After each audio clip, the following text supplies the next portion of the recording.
Diorang cakap apa tu? Diorang cakap apa? Tengah cakap apa? Kejap kita tengok. Oh, thank you. Congratulations. Korang komen-komen. Kejap kita bagi Bella baca.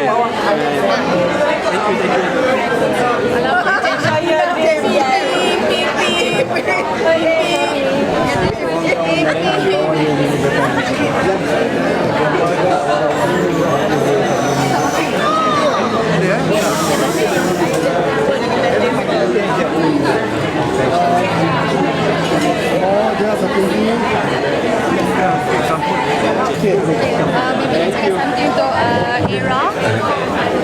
Untuk semua ramai tengok dekat live hari ni sebenarnya. Untuk hari ni punya majlis pertama. Terima kasih kepada yang mendoakan. Thank you so much kepada yang mendoakan. Semoga dipermudahkan segala urusan sepanjang proses nak membina rumah tangga nanti insyaAllah. Dan saya akan sentiasa mendengar Era dan nak bila Bella ada macam kena dengar dan memberi sokongan yang padu. Thank you. Congratulations. Thank you. Matt, Arina, Mel.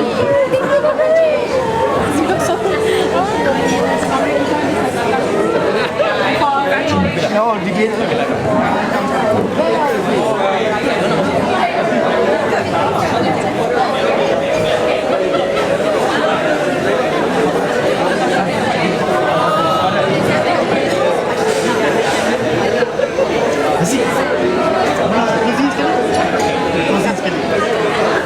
Alhamdulillah. Siapa yang buat closing? Oh, dengan ayah Syed Saddiq lah, dengan Abuya. Abuya, jom Abuya, kita buat closing Abuya. Ini closing live.